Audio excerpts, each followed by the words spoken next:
Hi everyone, welcome to Senthil talk. இந்த வீடியோவில் நம்ம பார்க்க போகிறது 1978 டெல்லியில் நடந்த ஒரு ரேப் அண்ட் மர்டர் கேஸ். இது ரொம்ப பாப்புலராக ரங்கா பில்லா கேஸ் அப்படின்னு சொல்கிறாங்க. ஏன்னா இந்த க்ரைம் கமிட் பண்ண 2 பேருடைய பட்ட பேர் அது. இப்போயும் நெட்டில் போய்ட்டு ரங்கா பில்லா கேஸ் அப்படின்னு போட்டிங்கன்னா அதோட டீட்டெயில் ஃபுல்லாகவே வரும். இதை கம்ப்ளீட்டாக தழுவி தான் இந்த ராக் அப்படிங்கிற வெப் சீரிஸை நெட்ஃப்ளிக்ஸில் இந்த வருஷம் ரிலீஸ் பண்ணியிருக்காங்க. இந்த வெப் சீரிஸ் எப்படி இருந்துச்சு அப்படின்னு சொல்லிட்டு இந்த எபிசோடில் பார்க்கலாம். நம்ம சேனல் இது வரைக்கும் சப்ஸ்கிரைப் பண்ணல அப்படின்னா சப்ஸ்கிரைப் பண்ணிங்க. இந்த வீடியோ பிடிச்சிருந்துச்சி அப்படின்னா லைக் பண்ணுங்கள், ஷேர் பண்ணுங்கள், சப்போர்ட் பண்ணுங்கள். இந்த வெப் சீரிஸ் ஓப்பனிங்லேயே ஒரு 15-16 வயசில் இருக்கிற பொண்ணு ரேடியோவில் பாடுறதுக்காக கிளம்பி போகிறாங்க டெல்லியில். கூட துணைக்கு அவங்க அம்மா அவளுடைய தம்பியை அனுப்பி விட்றாங்க. இந்த பொண்ணு ரேடியோவில் பாட்டு பாட போகுது 7 மணிக்கு லைவில் வரும்னு சொல்லிவிட்டு அம்மாவும் அவங்களோட அப்பா அவர் ஒரு ஆர்மி ஆஃபீஸர், அவரும் வெயிட் பண்ணிக்கிட்டே இருக்காங்க. ஆனால் வரல. வேறு யாரோ ஒரு பொண்ணு பாடுறதா சொல்கிறாங்க. இவங்க என்ன நினச்சிக்கிறாங்க, இந்த பொண்ணு லேட்டாக போயிடுச்சு இவ்வளோ இருக்குது, ஏன்னா அந்த பொண்ணு முன்னாடியே சொல்லியிருந்துருக்கும் நான் லேட்டாக போனால் வேறு ஒருத்தருக்கு வாய்ப்பு கொடுத்துருவாங்கன்ட்டு. அதனால கொடுத்துட்டாங்க இவ்வளோ இருக்குது, பரவாயில்ல இன்னொரு வாட்டி பார்த்துக்கலாம் அப்படின்னு சொல்லிட்டு வெயிட் பண்ணிக்கிட்டே இருக்காங்க. நாளை போயிட்டே இருக்குது. ஆனால் அந்த குழந்தைங்க திரும்பி வரவே இல்லை. இப்போது போலீஸ் கம்ப்ளைண்ட்டும் இவங்க ஃபைல் பண்ணுறாங்க, தேடவும் ஆரம்பிக்கிறாங்க. இப்போது இந்த பசங்களுக்கு என்ன ஆச்சு அப்படிங்கிறது இந்த வெப் சீரிஸினுடைய மீறி கதை. இது நான் ஏற்கனவே சொன்ன மாதிரி 1978 நடந்த ரொம்ப சென்சிட்டிவான ஒரு கேஸ். இது ஒரு ரேப் அண்ட் மர்டர் கேஸ். அந்த 15-16 வயசு பொண்ணை செக்ஷுவலாக அப்யூஸ் பண்ணி கொண்டுடுறாங்க. அது மாத்திரம் இல்லை, கூட இருந்த அந்த பையனையும் கொடூரமாக கொல்லப்படுறோம். இப்போது இதெல்லாம் செஞ்சது யார், எதற்காக பண்ணாங்க அப்படிங்கிறது மட்டும் இல்லாமல், ஏன்னா அடுத்த சீன்லேயே சப்சிக்வெண்ட் சீக்வன்ஸ்லேயே இந்த குழந்தைங்களுக்கு என்ன ஆச்சு அப்படின்னு சொல்லிட்டு காமிச்சிருவாங்க. அடுத்த ஒரு 2-3 சீனுக்குள்ளாரே அந்த ஃபஸ்ட் எபிசோட்லேயே இந்த கொலையுடைய சம்பந்தம் உள்ள 2 பேரையும் காமிச்சிருவாங்க. ஸோ சஸ்பென்ஸ் அப்படிங்கிறதுல ஒன்றும் பெருசாக இதில் கிடையாது. இது 2த்தையுமே நமக்கு முன்னாடியே காமிச்சிறதுனால அது இருக்காது. இப்போ என்னென்னா, அந்த 2 பேரையும் போலீஸ் எப்படி பிடிக்க போகிறார். ஒரு கட்டத்தில் இவங்க தானா அப்படின்னு சொல்லிட்டு நமக்கு ஒரு சந்தேகங்கள்லாம் வரும். பட் ஒரு கட்டத்துக்கு அப்புறம் அவங்க தான் அப்படிங்கிற மாதிரி கன்ஃபார்மே ஆகிடும். இப்போது அவங்கள போலீஸ் தேடிக்கிட்டே இருப்பாங்க. ஆனால் அவங்க தப்பிச்சு போயிட்டே இருப்பாங்க, என்ன தெரிஞ்சும் தெரியாமலும். இது பின்னாடியே போலீஸ் போயிட்டே இருக்கும். மீதி இருக்கிற ஒரு 5 எபிசோடும் இதுதான் போகும். இப்போது கடைசியில் எப்படி அவங்கள பிடிச்சாங்க அப்படிங்கிறதோட இந்த வெப் சீரிஸ் முடியும்.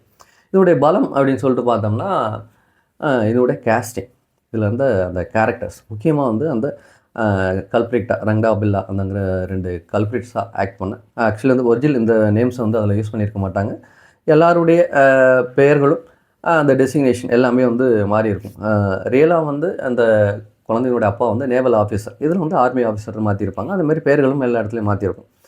அந்த 2 பேரும் அந்த கல்ப்ரிட்ஸ் இருக்காங்களே, அவங்க 2 பேரும் சூப்பராக ஒரு பர்ஃபார்மன்ஸை கொடுத்துருந்தாங்க. அது மாத்திரம் இல்லை, இந்த குழந்தைங்களோட அம்மா சோனாலி பிந்த்ரே ஆக்ட் பண்ணியிருப்பாங்க. வேறு மாதிரி மாறுவாங்க தன்னுடைய குழந்தைகள் இறந்து போயிட்டாங்க அப்படின்னு ஒன்று. அதெல்லாம் ரொம்ப அழகாக போர்ட்ரேட் பண்ணியிருந்தாங்க.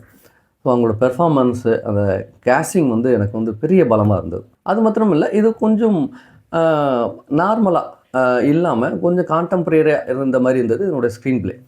ஏன்னா யார் கொலையாளி அப்படின்னு தானே தேடுவோம். இதில் யார் கொலையாளின்னு நம்ம கிட்டத்தட்ட காமிச்சிருவாங்க. என்ன நடந்துச்சு அப்படிங்கிறது ஒரு சஸ்பென்ஸாக வச்சுருப்பாங்க. இதில் என்ன நடந்துச்சு அப்படிங்கிறதே உடனேயே நமக்கு இது பண்ணிவிடுவாங்க. இப்போது இவங்க எப்படி பிடிக்கப்பட்டாங்க அப்படிங்கிறது ஒன்றியும் தான் மிச்ச மொத்த வெப் சீரிஸாகவுமே இருக்கும். பட் இதுதான் எனக்கு பிரச்சனையாகவும் இருந்தது. ஏன்னா இது அந்த அளவுக்கு சுவாரஸ்யமாக இருந்ததுன்னா ஆன் அண்ட் ஆஃபாக தான் இருந்தது. ஒரு கட்டத்துக்கு மேலே சலிப்பு தட்ட ஆரம்பிச்சிருது. ஏன்னா இவங்க 2 பேருமே ரொம்ப ஒரு குக்கிராமத்துலேருந்து 2 நபர்கள் தான். இவங்க டெல்லி போலீஸ்கிட்ட மண்ணை தூவிட்டு போயிட்டே இருக்காங்க. அப்படிங்கிறது என்னப்பா இவங்களை பிடிக்கவே மாட்டேன்றீங்க, இப்படி இழுக்குது, சாதாரண டக்கு டக்குன்னு போயிட்டே இருக்காங்களே. ஒரு கட்டத்தில் அவனுங்க ஹீரோயிசமாக பண்ணுற மாதிரிலாம் ஒரு ஃபீல் ஒன்று வந்துடுது. ஹீரோயிசமானா அவங்க தப்பிச்சு போகிறத வச்சு சொல்கிறேன், அவங்க பண்ணுற காரியங்களை நான் சொல்லலை. ஏன்னா நமக்கு எப்போதுமே ஒரு குட்டன்ஸ் இருக்கிறவங்க தானே ஜெயிக்கணும்னு ஒரு ஃபீல் ஒன்று வரும். இதில் ஒரு மாதிரி இவில் ஃபோர்ஸஸாக இருக்கிறவங்க ஒரு மாதிரி தப்பிச்சு போயிட்டே இருக்கிறது ஒரு சலிப்பையும் எரிச்சலையும் உருவாக்குறத தவிர்க்க முடியல. அதுதான் இந்த சீரியஸில் உள்ள மிகப்பெரிய குறையாக நான் பார்க்குறேன். அது மட்டும் இல்லாமல் ரொம்ப வித்தியாசமாக பண்ணுறதா ட்ரை பண்ணியிருக்காங்க. எனக்கு அது பெருசாக ஒர்க் அவுட் ஆகலை.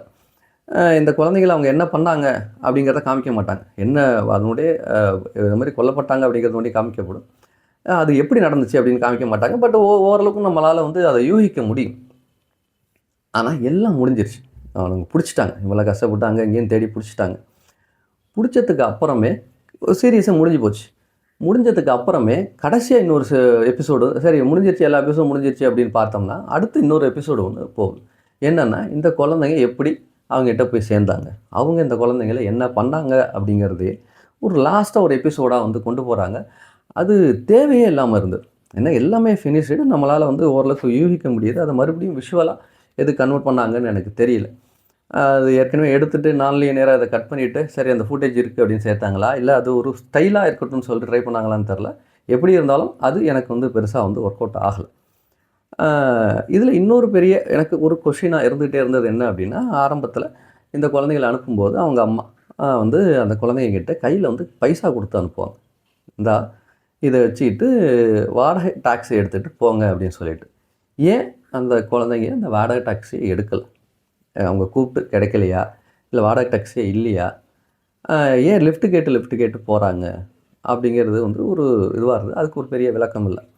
2வது நான் ஏற்கனவே சொன்ன மாரி இது ஒரு மாரி போரிங்கா அப்படி கொஞ்சம் நீள்ச்சியா சில இடங்கள்லாம் தோணுனாலும் கூட, அதுதான் எதார்த்தமா வந்து இருந்திருக்கும். ஏன்னா வந்து அ ஒரு சில ரியல் கேஸஸ்லாம் வந்து 20, 30 வருஷம் கழிச்சு கண்டுபிடிச்ச கேஸஸ்லாம் கூட இருக்கு. உண்மையில அப்படிதான் வந்து அது நகரக்கூடும். பட் இருந்தாலும் ஸ்க்ரீன் பிளே இன்னும் கொஞ்சம் ஏதாவது சுவாரஸ்யப்படுத்தியிருக்கலாமோ அப்படின்னு வந்து தோணுச்சு. இந்த வெப் சீரிஸ் ஹிந்தியா இருந்தாலும் தமிழ்லயே வந்து அவைலபிளா இருக்கு Netflixல. கண்டிப்பா இது ஒரு அடல்ட் ஒன்லி தான். ஃபேமிலியோட உட்காந்து பார்க்க முடியாது. ஏன்னா, இதில இருக்கிற நிகழ்வுகள் அது மாரி. ஆம் ரியலா இவங்களுக்கு என்ன நடந்துச்சு அப்படிங்கிறதையும் நான் சொல்லிடுறேன். 78ல இந்த கிரைம் நடந்தது. அவங்கள பிடிச்சிடுறாங்க. 82லயே இவங்க 2 பேருக்குமே வந்து தூக்கு தண்டனை வந்து விதிச்சிருக்காங்க. அத நிறைவேற்றியும் இருக்காங்க. கிட்டத்தட்ட 4 வருஷத்துக்குள்ள ரொம்ப வேகமா நடந்து இது வந்து முடிஞ்சிருக்கு. நம்ம தமிழ் படங்கள்ல ரங்கா, பில்லான்லாம் இப்போ நெறைய படங்கள் வந்திருக்கும். ரங்கா, பில்லான் கூட எடுத்திருக்காங்க. இவ்வளவு மோசமான 2 கிரிமினல்ஸுக்கு இருந்த பட்டப்பேர் அது. அத வச்சுட்டு இவங்க எப்படி ஹீரோயிசமா நம்ம தமிழ் படங்கள்ல எடுத்தாங்க. ஏன்னா இந்த ரங்கா, பில்லாக்கு பின்னாடி இருக்கிற ஸ்டோரீஸ் வந்து இதுவரைக்கும் எனக்கு தெரியாது. இந்த சீரியஸ பார்க்கும்போது, இத பத்தி தேடும்போது தான் இந்த விஷயங்கள் தெரியுது. அது எனக்கு பெரிய ஆச்சரியமாவும் இருந்தது. ஏன்னா இவ்வளவு மோசமான ஒரு கிரிமினல்ஸ் அவங்கள பேரை வச்சு ஒரு ஹீரோ வந்து உருவாக்குனாங்க அப்படின்னு தெரில. மேபி இதே பேர்ல வேற யாராவது ஆட்கள் இருந்தாங்களா? அப்படிங்கிறது இதுவரைக்கும் எனக்கு தெரில. பட் அது எனக்கு ஒரு ஒரு மாரி இருந்தது. இந்த பெயர கேள்விப்பட்டதுக்கப்புறம் அந்த பழைய படங்கள வந்து யோசிக்கும்போது. உங்களுக்கு கிரைம் த்ரில்லர்ஸ்லாம் பிடிக்கும் அப்படின்னா, கண்டிப்பா ஒரு வாட்டி ட்ரை பண்ணக்கூடிய சீரிஸ் தான். மறுபடியும் ஒரு சூப்பரான வீடியோல பார்க்கலாம். டில் தென் பாய்.